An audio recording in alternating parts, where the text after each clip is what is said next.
Hi there, it's Denise, and I'm back here with the Activated Asana podcast. And today I have a lovely guest from Germany, Bianca Wilmsmann, and she's a very experienced yoga teacher in Germany. She's actually a teacher who's very passionate about her continuing education. She's done hours and hours and hours. She stopped counting a long time ago, but she's just very passionate about learning about the body and how it works and helping her students and being she has a very big attraction. This is what I've gleaned from knowing her, for precision and accuracy, and really wants to know her stuff. So she's very interesting to talk to. She's going to tell us a bit about her yoga journey, and then we're going to talk about what's going on in the world of yoga now from various viewpoints. So yeah, Bianca, thank you so much for taking the time. And yeah, Thanks let me hear about what happened? What got you into yoga to begin with? What got me into yoga in the beginning was that I was looking for a practice that I could modify because I felt that I've had young kids and they've been sick all winter long. I'm sure every mother knows this. We're basically sick from October till April, May, something like that. And then I can't go running, when it's cold outside. And so I was looking for something to basically move my body. So I came from a rather physical approach. And yoga sounded reasonable because, you can have a more intense practice, or you can like really level it down to a restorative practice or something like that. And so I started off and I took some classes and I read some books, and I got injured over and over again because I had no idea that it's not totally normal to be able to stretch your leg into your hand in Ekapadahasta, Padangusthasana or something like that. I thought, if they can do it in the picture and everybody else can do it, okay, I must be able to do it myself. And so I kind of knocked out my back. Were you having a teacher, or you were just learning from books and things at that time? I was learning from books and videos, and it was long before the online yoga thing got going. And I also took some classes, but there was no real difference because I never felt myself, even in the classes, I never felt myself met as a a you know what I mean? Right. It's like, yes, I do. We're doing no foundation, right? There's right. no foundation. Yes, exactly. And then for some reason, I signed up for a very short yoga retreat by an Anusara teacher who's a very good friend of mine nowadays, Ute Fischer. And that was my first contact with Anusara Yoga. And she gave me some hands-on adjustments that made me just feel like, oh, well, it really turned the lights on. It's like, oh, that's how a cobra can feel. I had literally no idea. And there were several revelations like that. And I got interested in Anusara Yoga, and I signed up for the Anusara Immersion, which is the first step in the Anusara training career, which everybody can take. It's not teacher training related. It's just like the word immersion says. It's like you really dive deep into your own practice, and you study asana and obviously philosophy and everything else. And I just wanted to do that. And once I was done, how long a training would that be? That's 100 hours. 100. So the immersion in the Anusara paradigm is the first 100 hours of the 200-hour teacher training, which kind of makes the teacher training even shorter, Yes. Well, but I think it's not, I have no idea how other 200 hours trainings would work. So I finished that, and then I was pretty convinced that I also have to do the teacher training without thinking about becoming a teacher. I just wanted to continue. And what do you do if that's the next step? You take the next step, right? And then I took the next step and I finished the training, and then I started teaching in 2020 actually, which was a bad year to start any business, right? Yes, indeed. So yeah, I just dived in, and I found a lot of people, especially in the Anusara context, where class design is like a premium skill. Some people took like 3 hours to prep a class, and I found that, okay, I can't do it like this because I'm too busy. And I really went for the let's make this efficient path, and I tried to teach as much as possible. So, So I how would were get you rid of. teaching at that time? Were you teaching online or small No, groups or no, individuals? I didn't teach online because I didn't have any students. I was just starting off, and the online thing would work for people who already had their groups and people who would Mm, follow them, but I didn't have any of that. So I had to wait until we could get going again in studios. And my first start was that I rented a small room in a studio. I rented my slot in the studio, right. and I did all the organization myself. I did the advertising, the social media, the marketing to draw students to my class.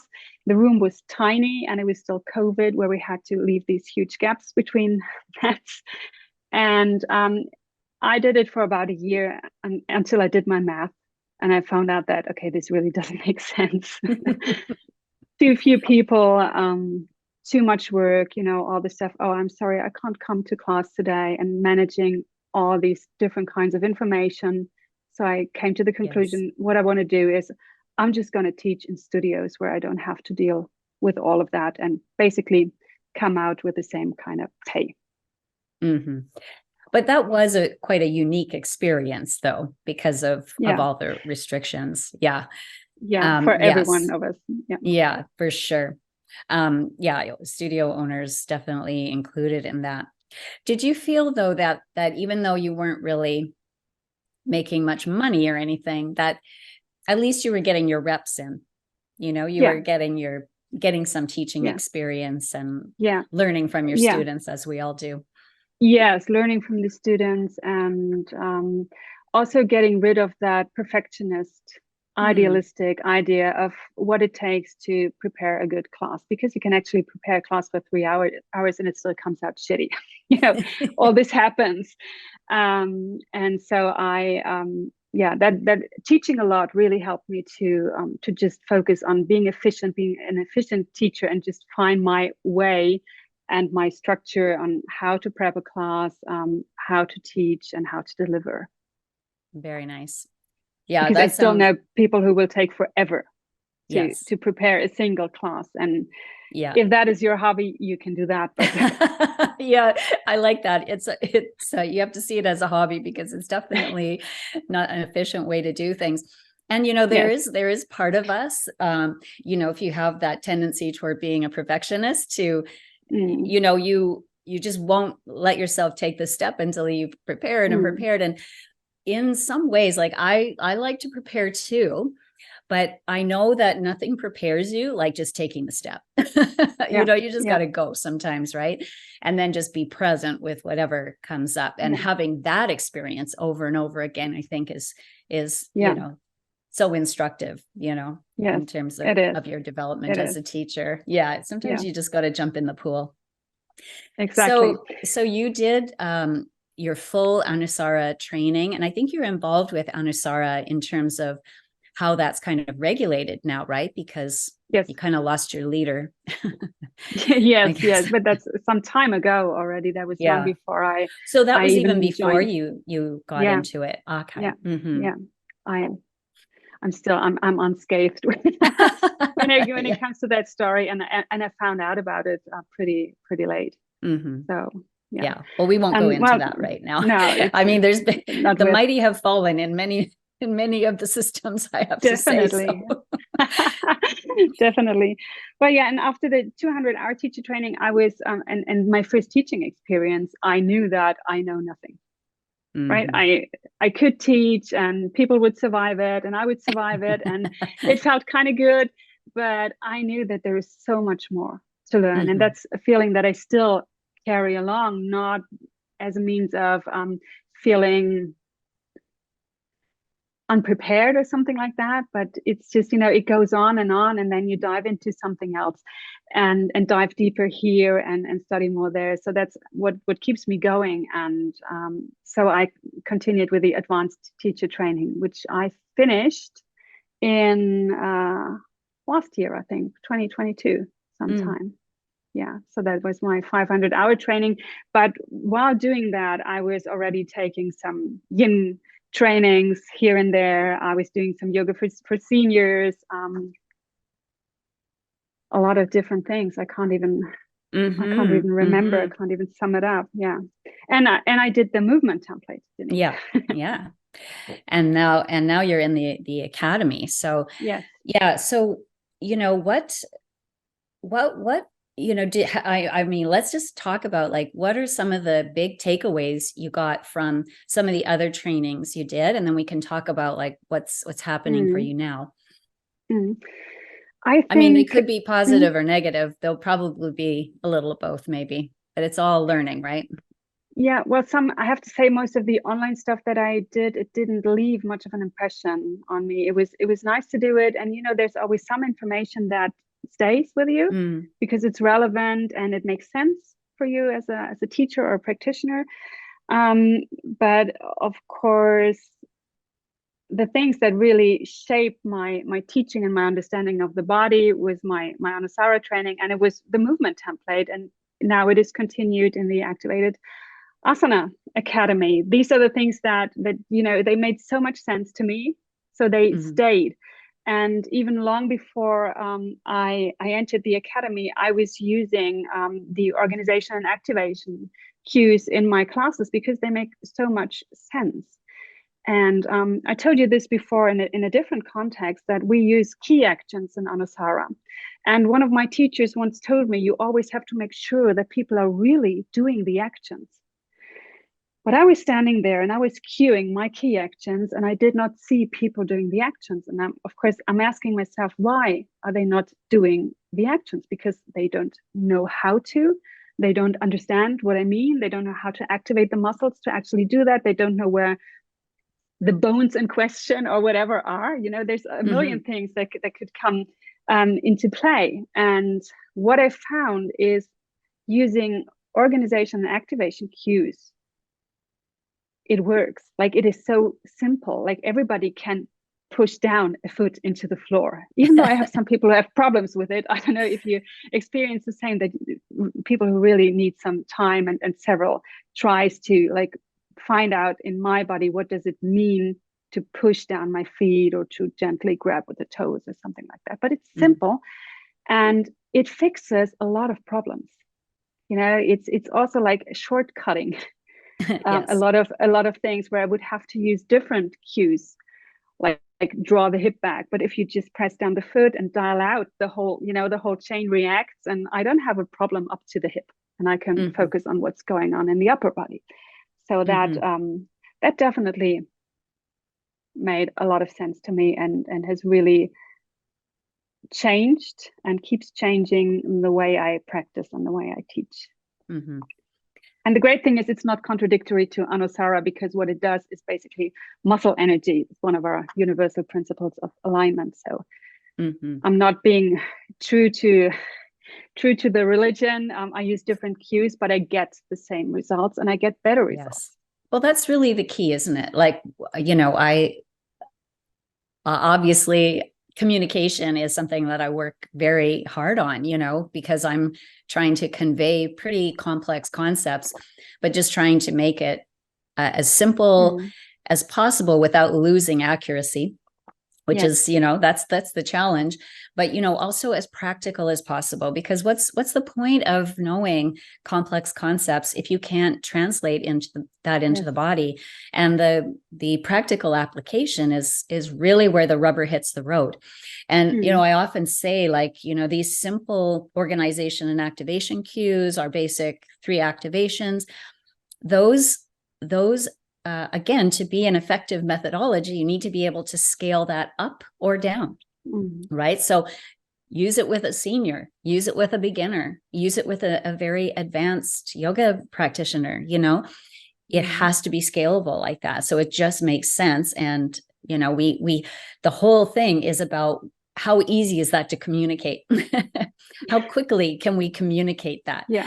And, I'm not super attached to all the words that have to kind of come up to reach a particular student. Like you said, like some people have a harder time translating what you're cueing into their body, but, maybe a slightly different cue would work for them. Maybe, a hand for them to push into or something would be help them turn something on, Yeah. So we just find these different ways of communicating, but essentially same concept. And I always found, like, I used to take Anusara classes. There was somebody in my area who I loved the way she taught, and I really enjoyed her classes. So she eventually moved away, but yeah, I did enjoy her classes, but I did find there were a lot of very minute cues, very tiny cues, very minute millimeter kind of It's cues. And I thought, engineering. It's a lot of yeah, engineering. there's a lot of cues in this practice.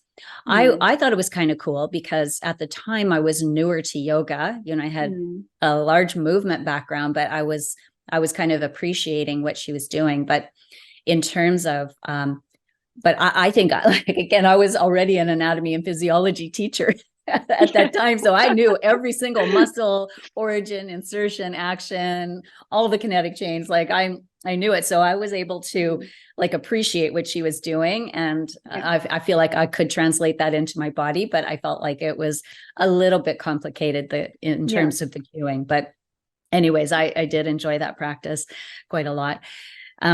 So your main takeaway, you would say, like, from the methodology, is just how easy it is to teach organization and activation and having it impact the practice.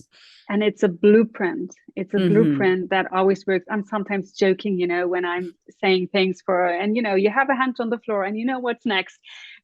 Just to repeat that it's the same over and over again. Whenever there's a foot on the floor, whenever there's a front foot, you do this. Whenever there's a back foot, you do that. Whenever you have one or two hands, weighted or unweighted, on the floor, you do that.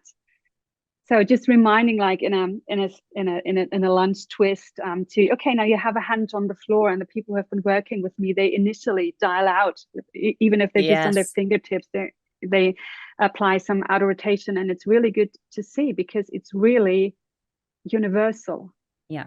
And it's so stabilizing. So that's the one thing I'd love to hear, how that evolved for you, because definitely we in Activated Asana are shifting away from sort of a stretch focused practice or going as deep as you can in every pose, to more of a, let's build our stability first. Let's build our proprioception. Let's learn how to turn on our activations. And then we work with strengthening that. And then we work with increasing our range of control rather than our flexibility, which doesn't really mean the same thing, where we want to have control over our range. But what happened when you started introducing concepts like that to your students? Well, there is this moment of disbelief, right? And I have to say, I never taught a stretching focused practice. Anusara is very strong. It has a lot of standing postures. So we were pretty close already. And I think it would be very different if somebody with a very different, stretchy, relaxed teaching style would start to apply the principles of organization and activation. So it was not a shock, but it was new cues. It was new cues. And I was just always, when they were looking, like, this is muscle energy, basically. Can you feel it? And what's really great is that I had the chance to work with small groups, because there are some classes that were just a few people in it. And I said, okay, I have a class prepared, but I would really take the time to introduce you to new concepts and give you time to try out and talk to you, because I also like the talking back, like, how does it feel? Tell me, what do you feel? So I can make sure that they actually understand, right? And if they mirror, okay, I feel this and that sensation, I can tell, okay, they're doing it right, or maybe we should have a closer look at it. And that was very beneficial for the few students who had the chance to get these special classes where we were basically just establishing organization activation. Lovely. All right. So we were talking earlier about what is your particular situation? I mean, my goodness, like, the last 3 years have just been horrendous for yoga. I'll just quickly say what happened in my area. Everything got closed down. Then they allowed yoga studios and gyms and things to open with very, very, very few people. They wanted masks on people in yoga, which seemed sacrilegious to me. And then, like, so if studios actually survived that, in my city, we had the highest number of yoga studios per capita in Canada, and most of them went under. Oh, really? Yeah. So some of the biggest ones went under. Now there's been several new ones pop up, but a lot of teachers quit the field. They quit teaching, like owning a studio, and they went to taking their community to, their own space, or, getting more of those collectives where a number of yoga teachers pay for the space and run their classes. So there's definitely more of that now. And I would say a lot of teachers teach a combination of in-person and online now. So that's been another transition that we've seen. But I think this year, like last year, when all the restrictions were gone, it seemed like people were afraid to come out of their caves. Yes. And so, I think part of that is, people were like, oh, I've been out of my practice. I'm like out of shape now. People talked about the COVID-20, like because they'd stopped doing their regular activities and practices, that they were, more Netflix and more overeating, et cetera. So that, people were kind of shy to come out and face that reality. But I'm seeing now there's a lot more interest, and I think there's been a pent up demand for in-person offerings. So, I mean, if a yoga teacher can hang in there, we can build our businesses and our communities again. And I do think it's just so needed, and people are probably just really getting in touch with that now after all this time. Yeah, could be. It could be. Yeah, I'm the studios that I work into, pretty large studios, and one studio has always been running, like under whatever circumstances. The online classes were full. Like we had a regular schedule with online classes, right? And they were full as if it was normal times. And the other studio was having a hard time because it was a younger studio, and we did not have a single year that we could fully work through. It opened up in 2019, like sometimes in the middle of 2019, and it was half a year, and then the rest is well known. And I think things changed last autumn 2022. I could feel, okay, now there's a tipping point and people come back. But then again, it seems that at least in Germany, yoga is like a seasonal activity. At least going to a yoga studio is a seasonal activity. You do that in spring, autumn, and winter, but not in the summer. So it's always, this period that you have to survive in the summer as a studio as well, where there are a lot less people, a lot fewer people coming to classes. And it's a big studio. We have 3 rooms, so we can run 3 tracks parallel. And if you want to do that in an economically efficient way, you actually need a lot of people to show up. Yeah, definitely. That's quite ambitious, actually. Yeah. So let's talk about, like, what do you think is a good business model for yoga studio, or just as a yoga teacher? Because, like, do you feel well compensated as a yoga teacher teaching at a yoga studio? And if so, if not, like, what do you think some of the variables are there? No, I don't feel well compensated. I don't think anybody does. I'm not living on my yoga teaching. Thank God I have a job that sustains me very well. So I sometimes even say I can afford to teach yoga. My goodness, yeah. because well, the pay is very low, and there are different modalities from you get paid by the number of attendees you have to you get a fixed sum, and it's always the same no matter how many people show up.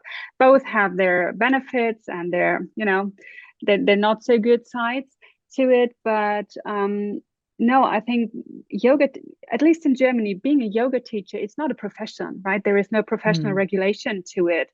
It's not a protected term or profession or whatever.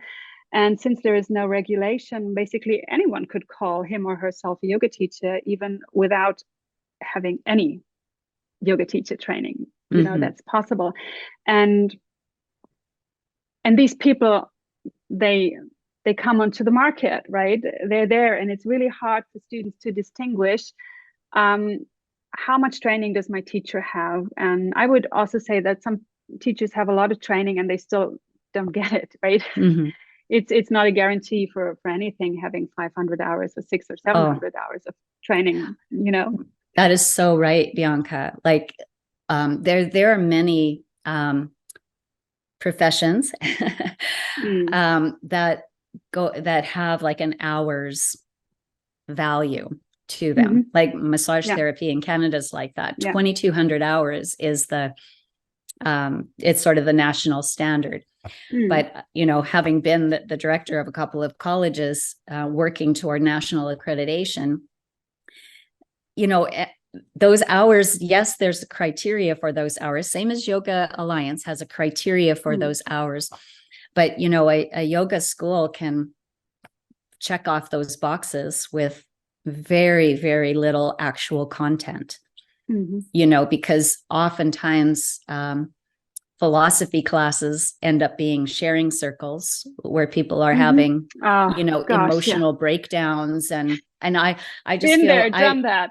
I know. And I felt like terrible. I was teaching those trainings too, but more as the anatomy teacher and the techniques teacher and, pranayama and things like that. I wasn't really the one doing the sharing circles because I didn't really feel like we were qualified as, okay, we can hold space for people to get emotional, but I felt like a lot of the tools that were used in those settings were a bit, very provocative and borderline emotionally manipulative. And then they leave people hanging, right?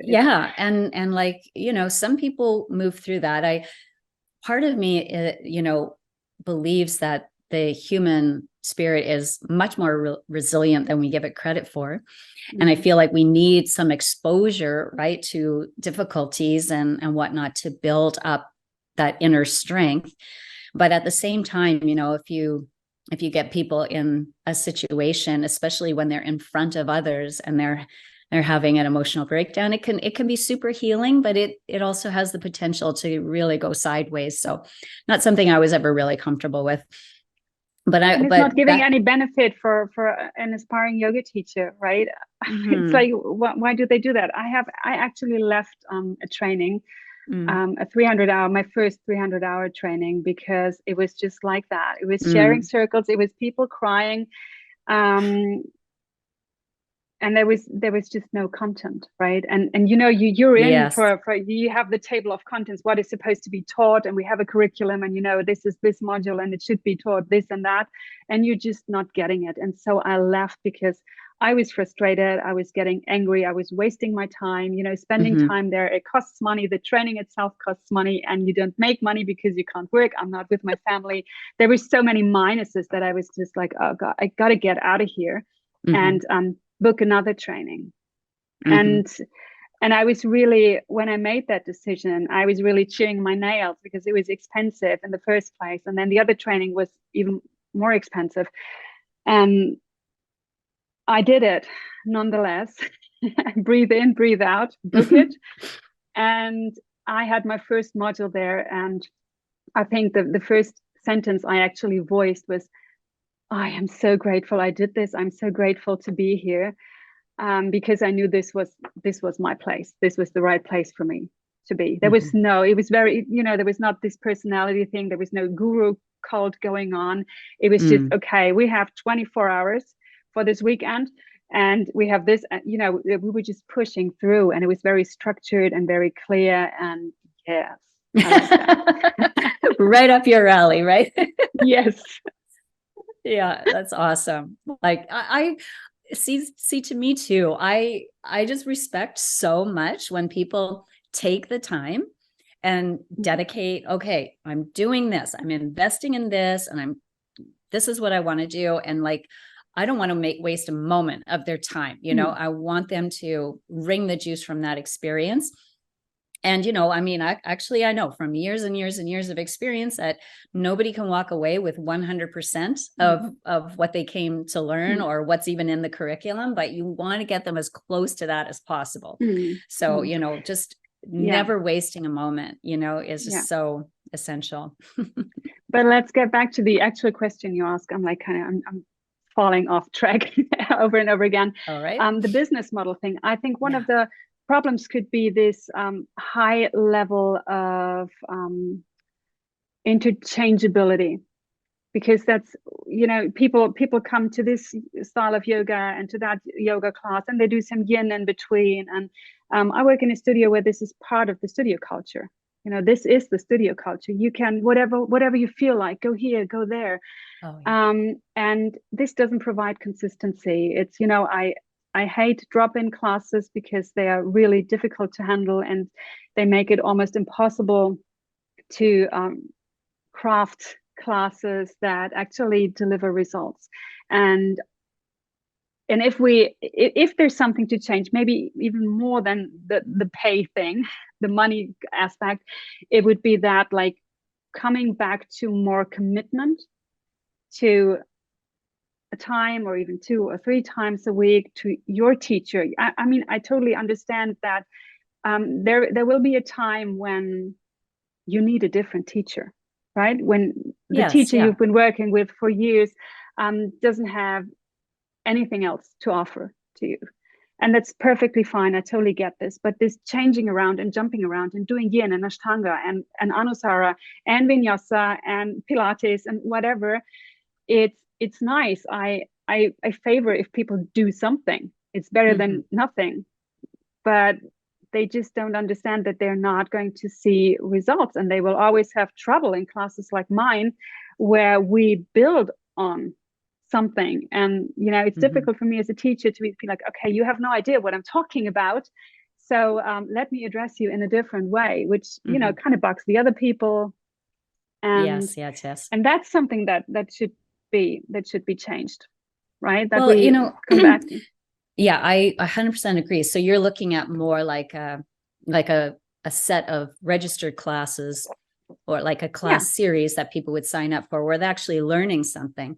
Because the thing is that, when people take all these different types of classes and modalities, I mean, I suppose it's stimulating for variety, but they're not going to learn any cohesive principles that they can apply across that, and it's unlikely anyways that in a typical yoga class, they're going to learn much about that. But if they took like a class series of activated asana classes, they would learn principles that they could apply to Pilates or Anusara or even yin.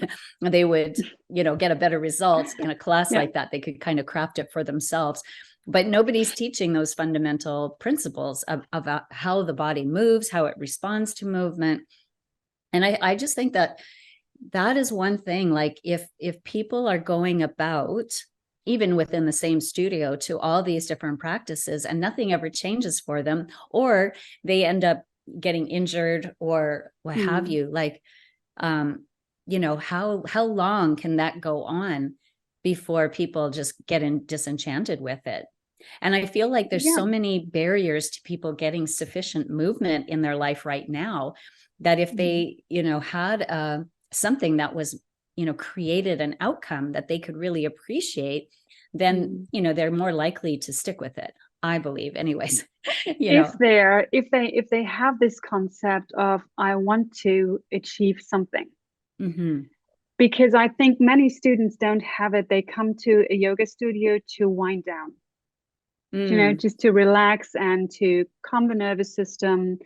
And it's their once in a week self-care routine, or part of their self-care routine. And I think a lot of students that I see, particularly in this one studio, and the other studio is a bit different, I believe, they don't have the motivation, they don't have the goals to actually work with their body to achieve certain goals, whatever they may be. They have no idea that this is about building something.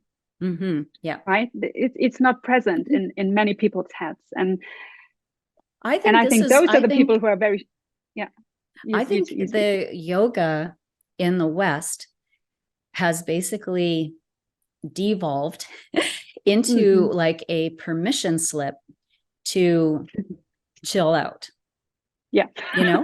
And it, even modern yoga, which I would say like was pretty much codified by Krishnamacharya in the early 1900s, it was a discipline. It was not a permission slip to chill out. This is your like weekly nap or whatever.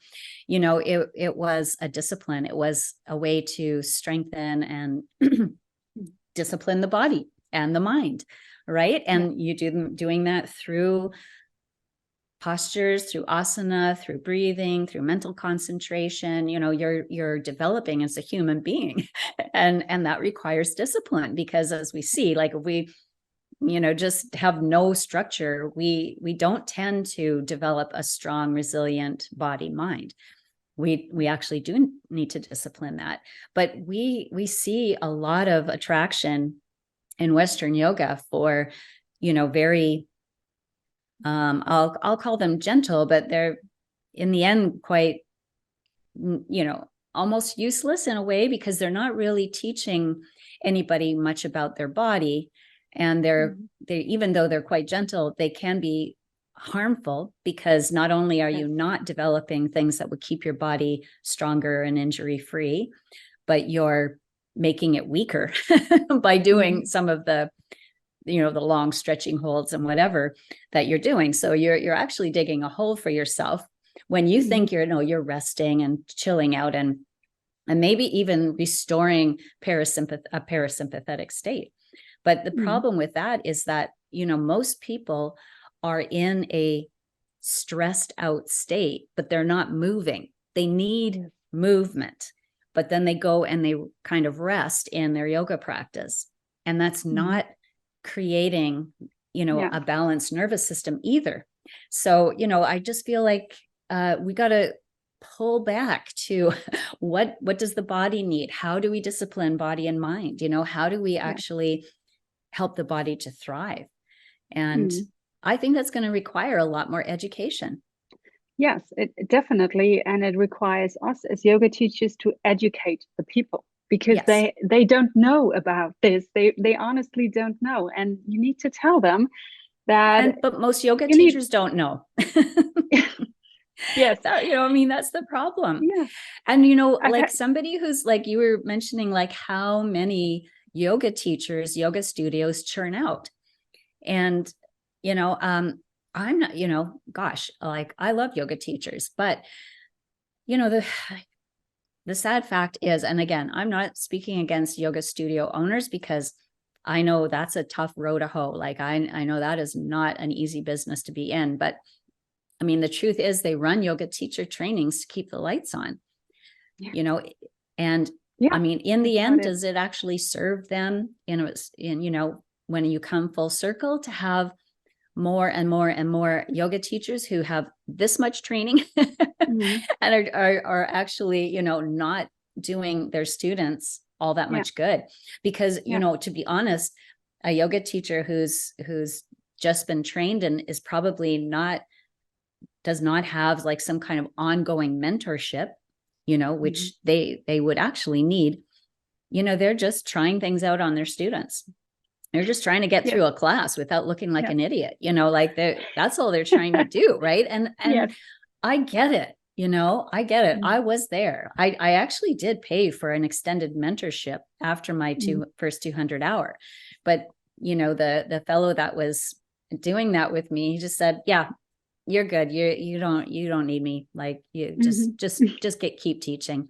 But again, I was somebody who taught anatomy and physiology. I developed remedial exercise programs for massage therapists. I had lots and lots of background, but most yoga teachers don't. They have like big hearts who want to help people, and they, their intentions are really good. But I feel like the training curriculums just fall way short of what they need to be. They focus on the wrong things. And it seems like there's no intention to change that anytime soon. Yeah. Well, 200 hours is a very short period of time considered what's going to happen in there or what needs to be fit in there. And the studios that you mentioned, most of them are just offering 200-hour teacher trainings. They are not offering 500 hours and they're not offering elective 300 plus hours. So they're attracting people who have a certain kind of interest, and then they leave them out on the streets in the rain because they don't know where to turn to. And in Germany, we have this very particular situation that if you want to be registered with healthcare providers, so you can, students who take your classes can get a refund from their health insurance. For taking the class, it's very strict, it's silly, it's typically German bureaucracy, it's a bureaucracy monster, actually. And but you need to have 500 hours from one academy. So all the people who leave off with initial 200 hours and take their 300 hours later on elsewhere, they have a problem. They're not going to get this. Even Yoga Alliance had a rule about that. That your the hours you did, if they were modules or whatever, they all had to be done with the same school for them to count towards your 500. Now, that may have changed. I know they've made quite a few modifications during COVID for all kinds of situations. But again, even I was teaching the 300-hour trainings as well, and it was just more of the same. It was just more spending a bit more time, because, like, how many yoga teachers walk away from 200 hours and remember everything they learned? They're probably more likely to remember all the times they cried. I have I know a yoga teacher who did a 200-hour teacher training online from India. And I met her in a private context a couple of months ago, and she told me that she just recently, and she was really like, oh wow, she just recently found out that not every prolapsed disc, like every disc hernia in the spine, does create pain. I was like, oh, you didn't know that? It's like I was like, and that's the news for you, right? So, but that's the, kind of reflects on the quality of particularly anatomy education that people get. Yeah, there are disc herniations that do not hurt. Good morning. Pain is not a great indication of degree of injury or anything, that's for sure.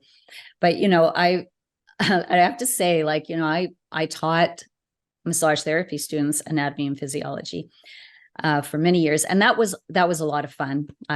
That's my idea of fun. But I really loved teaching yoga teachers because they were so excited about everything. They get so excited about like a piece of information like that. So that to me, that's so typical of a yoga teacher. But the problem for yoga teachers is like they don't have like a cohesive step-by-step way of learning that. They learn a little bit in this 200-hour, and then they'll take a continuing ed course here and another one there. And it seems like they often contradict each other, and, they never get like a cohesive understanding that they can take away and apply. So again, that was one of the big problems I was trying to solve. Applying it, it's a major thing. Because you can consume a lot of information passively. You can sit in your teacher training and just have it pass by, watch it pass by, take more or less notes. How much will stick with you? How Mhm. much will be transferred into, active knowledge that you will be able to draw from and that you can call out and, Yes. just apply application. It's And I mean, that is so exciting when that happens, but it really requires you articulating it yourself, in your own Mhm. words in a number of different ways, writing, speaking, in discussion, in in actually taking the principles and working out a little sequence or a drill or something to prove that point. It's just so important to get that kinesthetic learning. It's so funny, like so many, it always cracks me up when people who teach movement try to learn visually, because Mhm. if you're teaching movement, that you can read or watch something that explains a concept, but until you try it in your body, you'll never get it. It often seems quite illogical if you hear Mhm. it spoken about, but you have to get it in your body. And to watch, I did see a lot of this, like people just trying to learn that stuff from books Mhm. or from video. It's just like, no, you need to get in your You got body to or do it. you're not going to understand what this means at all. So it's just kind of funny how people can and kid and themselves that's sometimes. what I like about your content and the academy concept so much is that there is so much opportunity to give students time to feel. And something that I really incorporated into my teaching is when I want to explain something, I will have students contrast it. Just like Yes. last week, I did like, okay, now I'm not going to cue anything, do a warrior three and just take some time to evaluate how stable does it feel, how long could I sustain the posture, am I tempted to tilt open the hip, like what's going on in your body, just feel it. And then I gave him a strap to pull on and we did Mm, some foot to core activation before that, and then we tilted into warrior three, and of course it looked totally different. And then afterwards I can talk to them, okay, which one felt better, which felt more stable, and they will have a different kind of understanding once they can contrast these concepts in their own body and just yeah. try out, this feels like this, and when I do it like that it feels like this. And then they're adults mostly, they can still decide which one they like better, Yeah, but for I'm sure. out of it, right? That's not part of my job description, but I can offer these things, and that's something that I like and I really really value about Hmm. the Yeah, classes and the and courses. we're not talking about something that's like really really subtle that they have to like really dig in. It's so obvious Yeah. that if it's not, yeah, like, yeah, It's hitting it's you, you yes, know. exactly. So that's why I like it, like the contrast. And you've sent me videos where you're doing a bit of contrast in Mm, organization and activation. I just loved it because mm, it's so effective. yeah. You don't have to go on and on about it. You just have them try that. Well, okay. They're going to Yes. get it. They may not even understand why it's so huge, but they're going to use that as a tool now, because Yeah. that activates their body and they can feel so Mm, much better control. Yeah. So, yeah. So that's kind of like, those are the experiences that we want to mm, give our students, because they take that into their life too. They recognize how, okay, if I'm going to lift something heavy, I need to ground into my feet and dial out. If I'm going to pull something out of my car, or if I'm going to climb this ladder, or if I'm going to mhm, go hiking or whatever, I'm going to pay attention to this so I don't get knee pain. mm. So yeah. And for me and for us as women, I mostly have women in my classes, and I want them to grow stronger because I felt in my own body what it's like to not feel strong. I gave birth to two kids in a short period of time, and I had no core stability in whatsoever. And I can still remember how I felt mentally, Mm, emotionally. It was terrible, and I can still remember that path that it took me and how my self understanding and everything about me changed. And I believe that women are still under so much pressure in today's society. There's so much on our shoulders, and yes. we need to be strong. And if you would ask me what's my motivation to teach, and what is the thing that I really want to deliver, it's probably that. It's making people stronger, more resilient, more able to weather the storms Yes. of Yeah. Oh, our lives. exactly. I mean, it's what's so interesting is, you hear that old saying, like, you're stronger than you think. Mhm. But I feel like teaching people a simple technique like organizing and activating proves to them in real time that they actually are stronger than they think, because they just didn't know how to connect their body. Mhm. So that's one little lesson. But I'm with you in that, if you can help somebody feel stronger, it affects them mentally and Yes, emotionally. Like when you every feel level. weak and vulnerable, your anxiety is way up here, Mhm. and that means your discernment and your cognitive function shrinks.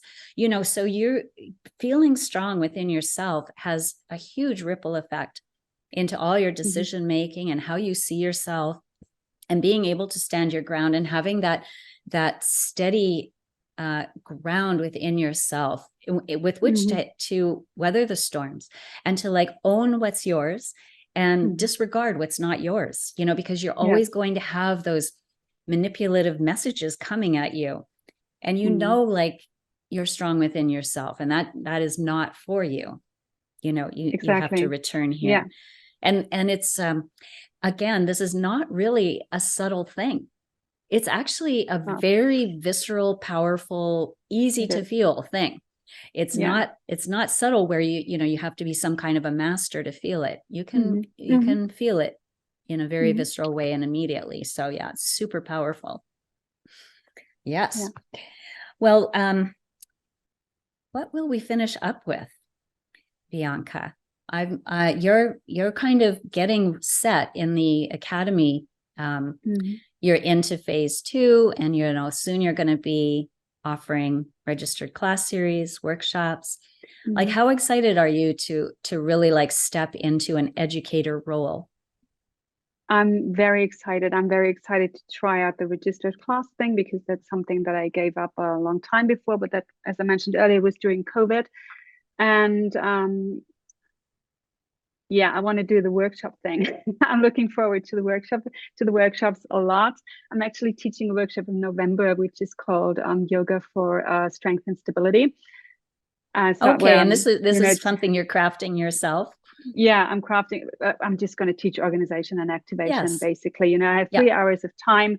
Um, I know 3 hours are gone very quickly, Oh, yes. so I'd rather take it slow and give people a lot of time to feel and experiment in their own bodies. So that's going to be rather Wonderful. simple. Hmm. And but I'm, of course, I'm looking forward to like really setting up a series of workshops, so I can build up people and like draw the same people again and again, and have them follow along the way, and like really prove to them that we can deliver results and that the body can change. And of course, slightly depending on your age and capacity and whatever, the body does change, and it will change, and you will feel it, and it will make you feel different, and it will make you face the world in a different manner.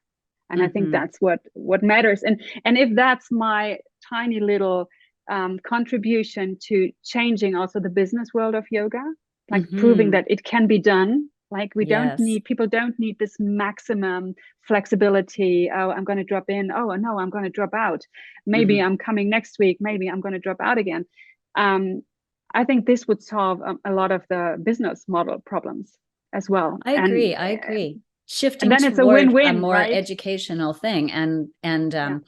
and I'm so passionate about filling that gap between, because my goodness, I don't know, like my awareness of how often people are getting injured in yoga has really skyrocketed since I started the free Mm-hmm. group, and it's appalling.